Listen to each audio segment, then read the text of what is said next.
अस्सलाम वालेकुम, मैं हूं हिना एजाज। ये एक इनिशिएटिव है कशफ फाउंडेशन का, दिल ना उम्मीद तो नहीं। ये पहली बार नहीं कि कशफ फाउंडेशन ने ऐसा कोई इनिशिएटिव लिया है, एक ऐसा प्रोजेक्ट किया है। बहुत पहले प्रोजेक्ट्स आए हैं और बहुत ही सीरियस टॉपिक्स पे, यानी कि जो मसाइल हैं हमारी सोसाइटी के, उनको सामने रखते हुए ये प्लेस बनाए गए हैं। दिल ना उम्मीद तो नहीं भी इन्हीं कुछ मसाइल से मुंसलिक है। इसमें ह्यूमन ट्रैफिकिंग का ख़ास जिक्र किया गया है। बहुत सारे और भी इसके पहलू हैं, डिफरेंट शेड्स हैं, डिफरेंट लेयर्स हैं इस ड्रामे में। And the most interesting part is कि इसमें बहुत बड़े बड़े सितारे हैं, बहुत बड़ी कास्ट है। इश्यूज़ जो हैं वो भी आपके इंटरेस्ट के हैं, क्योंकि हमारी सोसाइटी के वो ऐसे इश्यूज़ हैं जिनको हम रोज़ाना अखबारात में देखते हैं, सोशल मीडिया पे ख़ास देखते हैं। अब आप इस प्ले में इन इश्यूज़ को देख पाएंगे।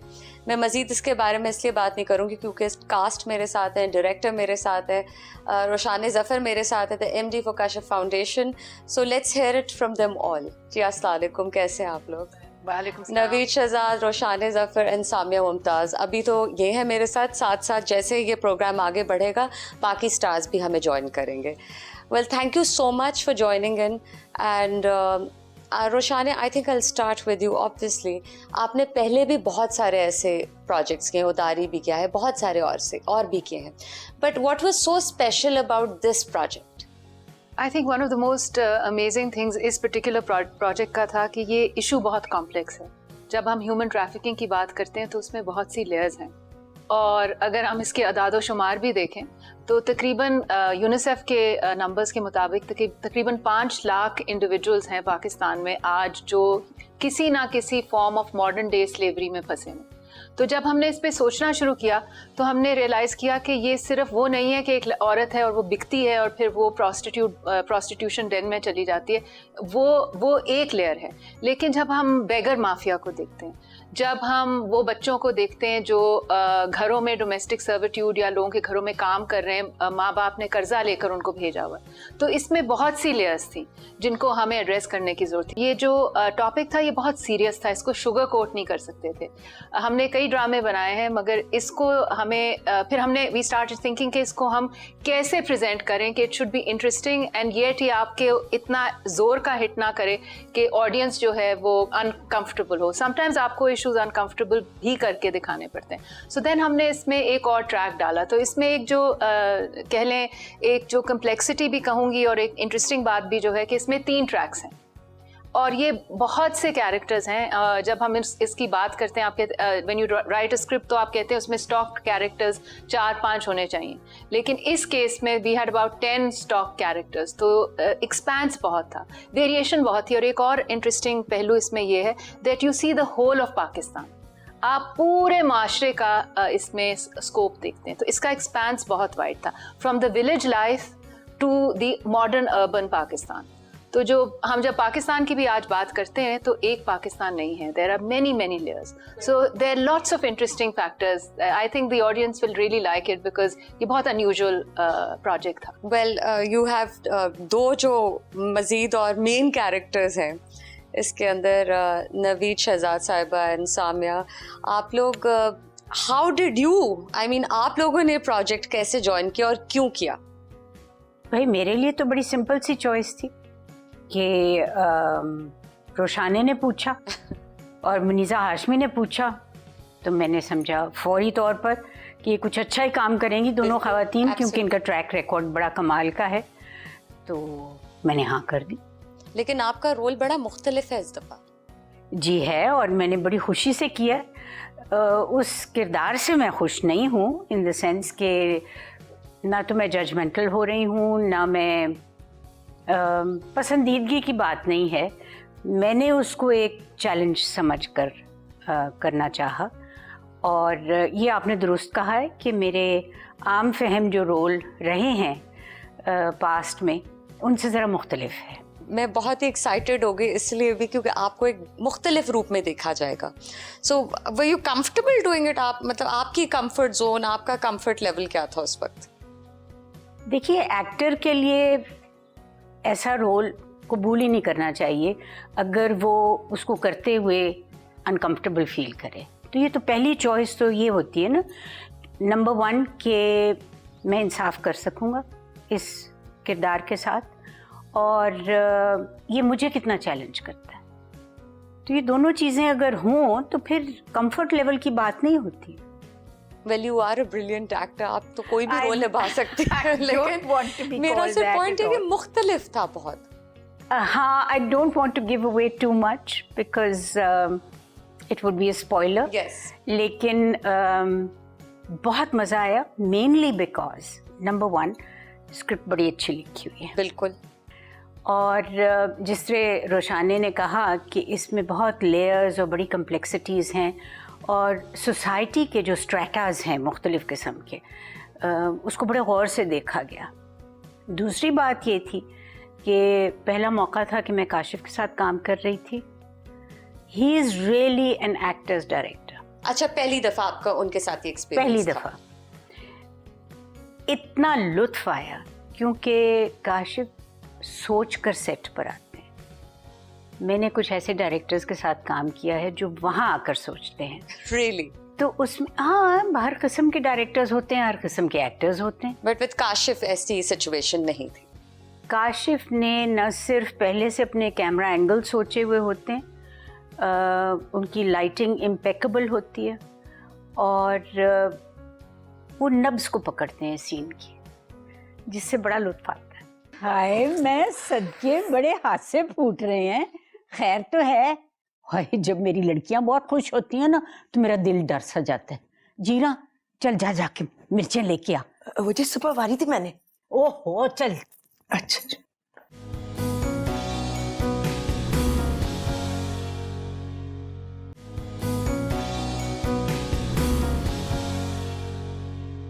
नजमा की तरफ आते हैं, सामिया मुमताज़ की तरफ। वेल सामिया, आप of course it's a great project. Kashf के पहले भी जो प्रोजेक्ट्स रहे they been wonderful and they did tremendously well, बल्कि परसीव भी अच्छी तरीके से किए गए थे सोसाइटी की तरफ से।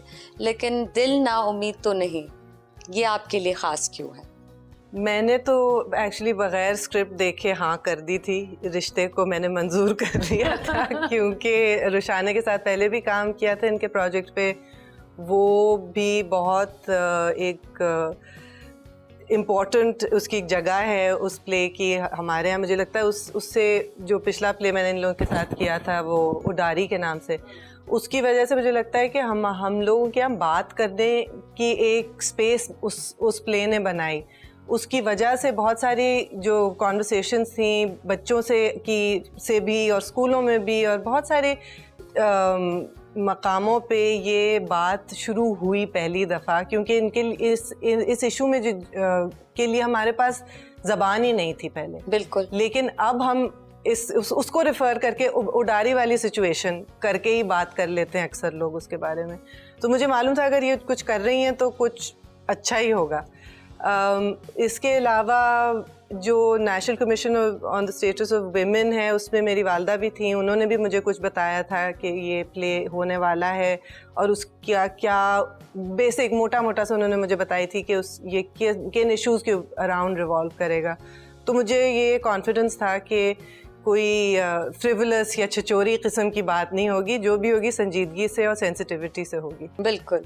अच्छा रोशानी, ये जो टॉपिक्स होते हैं, ह्यूमन ट्रैफिकिंग हो गया, ख़वातीन के मसाइल, बच्चों के मसाइल, अगर आप इन्हें संजीदगी से टेलीविज़न पे दिखाएं तो कभी कभी कंट्रोवर्शियल भी हो सकते हैं। आपको पता है सोसाइटी उसे परसीव कर सकती है कंट्रोवर्शियली, कुछ एलिमेंट्स इन द सोसाइटी। तो आपको कभी खौफ और डर रहता है इन चीज़ों का? I mean, definitely ये बड़ी निडर लड़की है। वो तो है, उसको किसी absolutely. चीज से डर नहीं लगता। That is a fact. और डर लगना चाहिए जब आप झूठ बोलें, वो तो सच बोल रही हैं। लेकिन कुछ एलिमेंट्स होते हैं सोसाइटी में जो कभी सही बात को गलत समझते हैं। उसमें सबसे अहम चीज़ ये है ना that you have to research these projects really well. ये नहीं हो सकता कि आप जब एक इशू प्रेजेंट कर रहे हैं तो आप एक तो उस पर तहकीक ना की हो, दूसरा आपने समझ बूझ से उसको प्रोजेक्ट ना किया हो, और सेंसिटिविटी उस टॉपिक की ना समझी हो। और चौथी चीज़ जो बहुत इम्पॉर्टेंट है, और अगर आप दिल ना उम्मीद तो नहीं का मौजू ये फैज़ साहब की नज़म है जिससे लिया गया है, दिल ना उम्मीद तो नहीं नाकाम ही तो है, लंबी है गम की शाम मगर शाम ही तो है। तो इस शेर के अंदर जो मैसेज है, पैगाम है, वो होप का है। तो हम जब भी कोई इशू लेके आते हैं, देखिए महज तनकीद करना माशरे पे एक it's not that useful. Yes. जब तक कि आप उसका एक तरीका तो ना एक दिखाएं, कड़ी है ना। जी जी, आपने ये भी दिखाना है कि उस मसले का हल क्या है। तो हमने जो भी प्रोजेक्ट किए हैं, अगर हम इशू को लेकर आते हैं, हम उसकी सेंसिटिविटी को भी समझते हैं, तो साथ हम एक सोल्यूशन भी देते हैं कि इसमें से निकलना कैसे। So it's not, we are not battering ourselves in saying कि हमारा माशरा ख़राब है। हम ये कह रहे हैं कि हमारे माशरे में मसाइल हैं एंड हम इनके लिए ज़िम्मेदारी लेकर इनका हल निकाल सकते हैं। So that is the scope जब भी हमने एक प्रोजेक्ट बनाया है। और दूसरी बात, आप सही कह रही हैं कि कई बार आपको इशू को शुगर कोट भी करना पड़ता है। तो इसी तरह अगर आप दिल ना उम्मीद को भी देखेंगी तो इसमें कुछ ऐसे मौजू हैं जिनको हम बहुत लाइटली लेते हैं। मिसाल के तौर पे, मैं अगेन स्पॉइलर नहीं देना चाहती, बच्चे को मारना, it's a normal behaviour. Abuse is so normalised, हमारे माशरे में अब्यूज इज सो नॉर्मलाइज्ड कि कोई उसके बारे में सोचता ही नहीं है। लेकिन हमने उसके कॉन्सिक्वेंसेस दिखाए हैं ड्रामे में कि what can this lead to और what can happen to children as a result of that. अच्छा नवीद, आप ये बताइए, जो इतने सेंसिटिव टॉपिक्स होते हैं ऐसे कुछ प्लेज में, खासकर रोशाने के प्लेज में, जब आप इसे परफॉर्म कर रहे होते हैं एज एन आर्टिस्ट, आप इमोशनली अफेक्ट होते हैं ये चीज़ देखते हुए जब वो एक्ट आउट होती है? वही बात कि एक बच्चे को मारना या फिर अब्यूज़ की बात हो गई। देखिए, ऐसा काम करना ही नहीं चाहिए जो आपके दिल को ना लगे। अब ऐसी सिचुएशंस हैं इस ड्रामे में जिन्होंने मुझे बहुत अपसेट किया, क्योंकि मुझे लगा कि ये किसी न किसी लड़की की कहानी ज़रूर है। और ऐसी कई कहानियां हैं जो बच्चियां रो धो कर गुजार देती हैं, कोई पूछता ही नहीं उनको। बिल्कुल वही वाली बात, उडारी वाली, कि इतने बच्चे अब्यूज़ होते हैं, आदमी भी, औरतें भी, बच्चियां भी, बच्चे भी, मगर कोई सुनाई नहीं होती। बिल्कुल। तो जब तक कोई इस धागे का सिरा नहीं पकड़ेगा तो ये कहानी बुनी नहीं जा सकती। और ये बहुत अहम बात है, क्योंकि देखिए अनफॉर्चुनेटली सारी दुनिया जो है वो अभी तक वही गाना गा रही है, डेवलप्ड वर्ल्ड और डेवलपिंग वर्ल्ड और ये और वो। ये ऐसे इश्यूज़ हैं जिनका डेवलपमेंट के साथ कोई ताल्लुक़ नहीं है। इनका अगर ताल्लुक़ है तो वो एजुकेशन के साथ है, कि जब तक आप बच्चे के जहन में और बड़े के जहन में वो शऊर नहीं पैदा करेंगे जिससे वो एक दूसरे को एज ह्यूमन बीइंग समझ सकें, इंसान, जानवर, ऑल लिविंग थिंग्स, इन सब का ख्याल करना चाहिए। तो ये शऊर कहाँ से आता है? ये सिर्फ और सिर्फ एजुकेशन से आता है। बिल्कुल। ये कश्फ फाउंडेशन जैसे लोग हैं जो ऐसी कहानियाँ चुन चुन कर पेश करते हैं ताकि आपको पता चले कि ये कितनी तकलीफदेह चीज़ें हैं। बट सामिया, सिंस आप उदारी का भी हिस्सा रह चुके हैं, I'd like to ask you कि do you think using this medium television का और ये मैसेजेस इस तरह कन्वे करना मैसेस को, पब्लिक को, क्या ये मदद करता है इन इश्यूज़ को कम करने में या समझाने में रादर सोसाइटी को? मुझे लगता है ये सबसे ज़्यादा पावरफुल टूल है हमारे यहाँ, क्योंकि लोग पढ़ते इतना नहीं है, रेडियो इतना नहीं सुनते हैं, ज़्यादा जो है वो विजुअल्स ही से लोग अपने एंटरटेनमेंट कह लें या जिस तरह से भी, सबसे ज़्यादा लोग टेलीविज़न ही देखते हैं, हर घर में है तकरीबन। और उसके लिए ना आपको इंटरनेट चाहिए ना कोई और सहारा चाहिए, और ये एक फैमिली एक्टिविटी भी है, लोग मिलके भी बैठ के देखते हैं। उसके ऊपर फिर तबसरा भी होता है, जब आप 4-6 लोग मिलके कोई चीज़ देख रहे हो तो उससे ज़ाहिर है डिबेट खुलती है, बहस होती है, बातचीत होती है।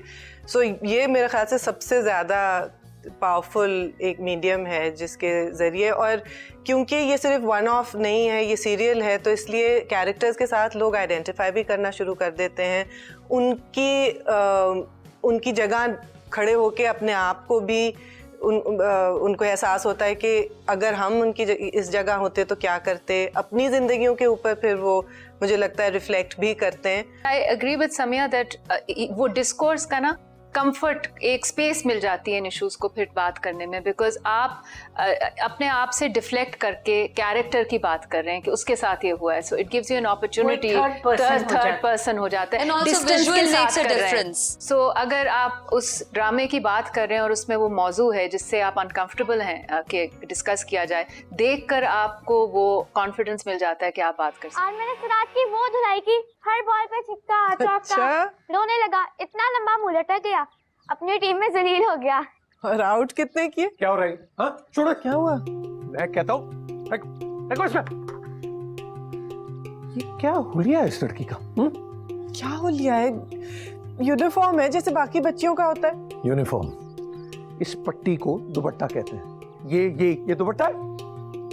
पट्टी तुम्हारी आंखों पे बन गई है नजमा बेगम कि ये लड़कियां बड़ी होती नजर नहीं आ रही तुम्हें? आहिस्ता बोले, क्या बड़ी हो गई है?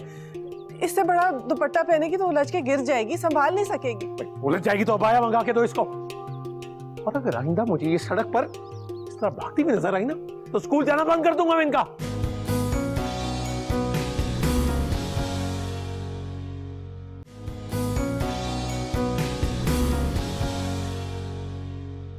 जो काम गवर्नमेंट कर रही है, खैर काफ़ी स्टेप्स, काफ़ी इकदामात लिए गए हैं जो कह लीजिए कि हेल्पफुल साबित हुए हैं, बट स्टिल बहुत काम करने की अभी भी ज़रूरत है। तो आपको लगता है कि गैप है बीच में जो बहुत बड़ा है, जो काम करने वाला है? बहुत ज़्यादा है, और बहुत सारी चीज़ें जो हैं वो अनफॉर्चुनेटली दिखाने के लिए की जा रही होती हैं। टोकनिज्म बहुत ज़्यादा है कि भाई यहाँ देखो, यहाँ औरत की मौजूदगी है, लेकिन क्या उसको अथॉरिटी उतनी दी जा रही है, रिस्पेक्ट उतनी दी जा रही है अपने काम के अंदर भी, या सिर्फ उसकी खाना पूरी की जा रही है? इस चीज़ को भी देखना ज़रूरी है। और क्या ये अक्रॉस द बोर्ड है या सिर्फ बड़े शहरों के अंदर ही है ये फिनोमिनन? क्या ये गांवों तक जा रहा है, छोटे शहरों तक जा रही है ये सोच, या बस यहीं महदूद है? यहाँ अब लाहौर बड़ा शहर है हमारे पाकिस्तान का, इसमें अभी तक हमें ताज्जुब होता है अगर हम किसी लड़की को या औरत को मोटरसाइकिल या साइकिल चलाते हुए देखें। और वो जब चलाती है, मैं खुद चलाती रही हूँ अपनी सारी ज़िंदगी साइकिल लाहौर में, लेकिन मुझे मालूम है कि क्या क्या होता है जब आप अकेले निकलते हैं सड़क पे। पूरी नजरों से देखा जाता है, सिर्फ क्या नजर नहीं, दूर दूर से बातें की जाती हैं, सिर्फ दूर दूर से नहीं और सिर्फ नजर से नहीं, हाथ भी आते हैं और टांगे भी आती हैं और थप्पड़ भी मिलते हैं। नहीं, बहुत बदतमीजी होती है सड़क पे, और उसकी वजह से आपको क्या करना। और अब आजकल भी जब आप देखें सड़कों पे लड़कियों को डर के निकलती हैं, पूरी तरह से कवर होके निकलती हैं। मैं जैसे लड़का बन के निकलती थी हमेशा, टोपी में बाल अंदर करके, लड़कों वाले कपड़े पहन के, क्योंकि नहीं है स्पेस। हमारे अंदर जज्बा जरूर है कि हमें बाहर जाने का उतना ही हक होना चाहिए, लेकिन लोग नहीं एक्सेप्ट करने यहाँ मैं आपको बताऊंगी कि ये कुछ चीजें जो हैं वो रिवर्स में हुई हैं हमारे मुल्क में। आपके जमाने में तो मैं बताती हूँ कि मैं गुलबर्ग में रहती थी। जी। मैं अलहमरा आर्ट्स काउंसिल जो कि माल पर है, वहाँ मैं वायलिन सीखने जाती थी, और मैं अकेली अपनी हर्क्यूलीज लेडीज साइकिल के ऊपर मैं गुलबर्ग से, पीछे मेरे वायलिन स्ट्रैप्ड होता था, मैं जाती थी, आप ऐसे नहीं कर क्लास सकते। अटेंड करती थी जो कि सिर्फ लड़कों की क्लास थी। वहाँ पर वायलिन सीखा, लेसन लिया, वापस उसी तरह वापस आए। मजाल है कि कोई छेड़ जाए या कोई बदतमीजी कर जाए या कोई फजूल बात कर जाए, सवाल नहीं, पैदा अब तो नहीं। स्ट्रीट क्राइम में इजाफा हुआ है। एंड अगेन जहाँ ह्यूमन ट्रैफिकिंग की बात आती है, जो इस प्ले में ख़ास एक बहुत इम्पॉर्टेंट और अहम मौजू है, उसमें भी इजाफा देखा गया है। ऑल्सो बिकॉज क्योंकि शायद इकोनॉमिक नीड्स ऐसी थी लोगों की, उसकी वजह से क्राइम रेट बढ़ा, उसकी वजह से मजीद आगे स्ट्रीट क्राइम बढ़ा है। So there is an increase in all these crimes. ये जो At the same मुख्तलिफ time, किस्म की levels हैं things have also changed. Opportunities जो है मौके ख़वातीन की जॉब्स के, एम्प्लॉयमेंट के बहुत बेहतर हुए। मिसाल के तौर पे मैं आपको बताऊं, 80s में मैं पहली दफ़े वाघा बॉर्डर मैंने क्रॉस किया और मैं अमृतसर गई, और I was shocked. First shock was that I saw women on motorbikes. Second shock was मैं जिस दुकान में जाऊं वहाँ पर जो सेल्स पर्सन्स थे वो ख़वातीन थी, और मैंने अपनी अम्मी को कहा ये I mean, it's just, it looks the same, but it's not the same. But Pakistan में अगर अब आप देखें, और ये again, I'm not a pro globalization in that sense कि ये जो बड़ी बड़ी brands आई हैं जिस तरह McDonald's हैं या Burger Kings हैं, ये जब आए तो इन्होंने कहा 50% हमारा फ्रंट लाइन स्टाफ जो हम तब इन्वेस्ट करेंगे जब कि वो female होगा। खवातीन हो। बिल्कुल। सो आई थिंक समटाइम्स आपको इस तरह पुश करना पड़ता है, अफर्मेटिव एक्शन लेना पड़ता है, जिसकी वजह से चीजें चेंज होती हैं। बहुत और सारी अब आप देखें, ऑर्गेनाइजेशंस की जी, पॉलिसी जी। में ये है, लेकिन फिर भी उस तरह से आपको अगेन विमेन मोटरसाइकिलें नहीं चलाते हुए नजर आएंगी, बाइसिकल चलाते हुए नहीं नजर आएंगी, सड़कों पे पैदल चलते हुए नहीं नजर आएंगी। और आमदो रफ्त के जराए ना होना, जैसे समिया कह रही हैं, that is one of the major constraints जो खवातीन को करते हैं कंस्ट्रेंट। अच्छा, also human trafficking, again coming back to the subject of the drama, ये तो एक इशू है। कुछ लोग पुश किए जाते हैं इसमें बाय फोर्स, कुछ लोग शायद इसमें मजबूरी के तहत भी गलत प्रोफेशंस में, गलत चीज़ों में चले जाते हैं, अगेन अपनी माशी हालात देखते हुए। तो इसमें कितने लोग बाय फोर्स जाते हैं और कितने लोग पुश किए जाते हैं? बात एक देखिए, बात घूम फिर एक के एक ही आ हो जाती जाती है ना, मुझे उसके फर्क नहीं पड़ता। किसी को जबरदस्ती धकेलना एक खास प्रोफेशन की तरफ या किसी की मजबूरी का फायदा उठाना, वो बात एक ही आ जाती। हाँ, ये तो बिल्कुल आप सही कह रही हैं। फॉर एग्जाम्पल, जब हमने आखिरी स्टेशन बनाया था तो उसमें जो एक कहानी थी वो, और ये रियल कहानी थी, जहाँ पे खावन जो है वो ड्रग एडिक्ट हो जाता है, तो वो अपनी बीवी का जिस्म फरोशी करता है। तो now what is the how do you determine force या बिल्कुल कोई सवाल तो नहीं द आता। डिफरेंस? बिल्कुल, एब्सोल्युटली। बल्कि अब दिखाना चाहूँगी मैं आप लोगों को जो ऑन लोकेशन जब ये शूट चल रहा था, तो Yamuna Zaidi again who is another star in the play, जो इसमें एक अहम रोल किरदार जो है वो कर रही हैं। उनकी रोल की थोड़ी सी बैकग्राउंड क्या है, कोई स्पॉयलर्स नहीं दे रहे आपको, लेकिन वो थोड़ा सा बताएंगे और साथ आप देख पाएंगे कि शूट पे हो क्या रहा था behind the scenes. Let's take a look at it. तुम यहाँ अकेले सर्दी में क्यों बैठी हो? मुझे सर्दी नहीं लगती। तुम यहाँ क्यों आए हो?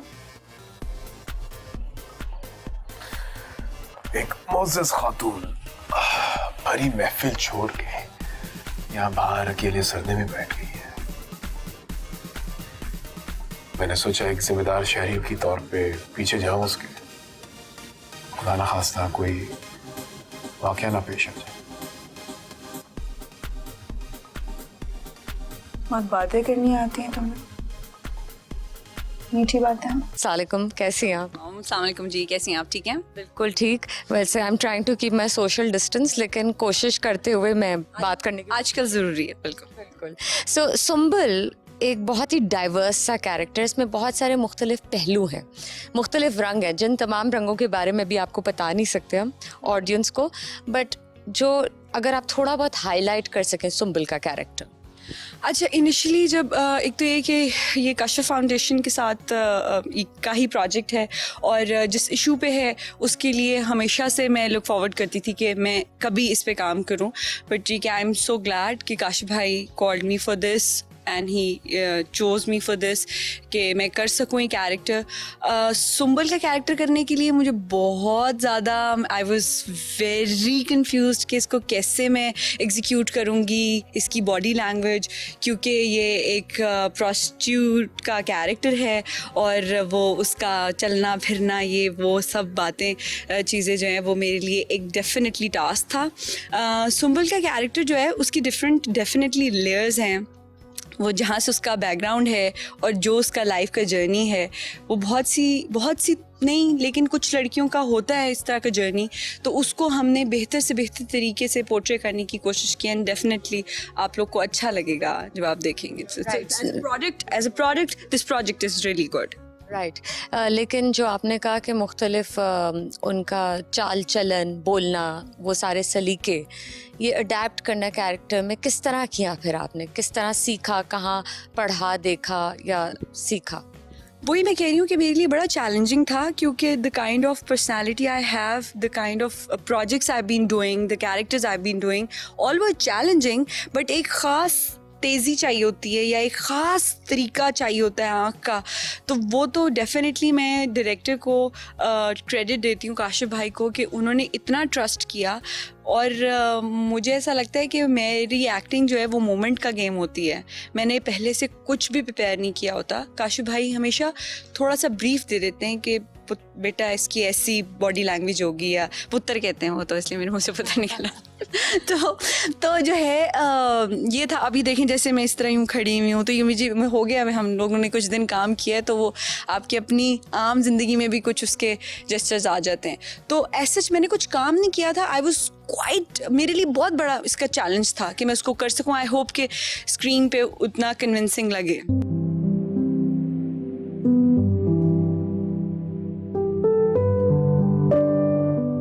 और फाइनली अब मेरे साथ हैं वहाज अली। वहाज प्ले करें कैरेक्टर जमशेद का। तो बताइए वहाज, जमशेद कौन है इसमें, और जमशेद का कैरेक्टर किस तरह का है?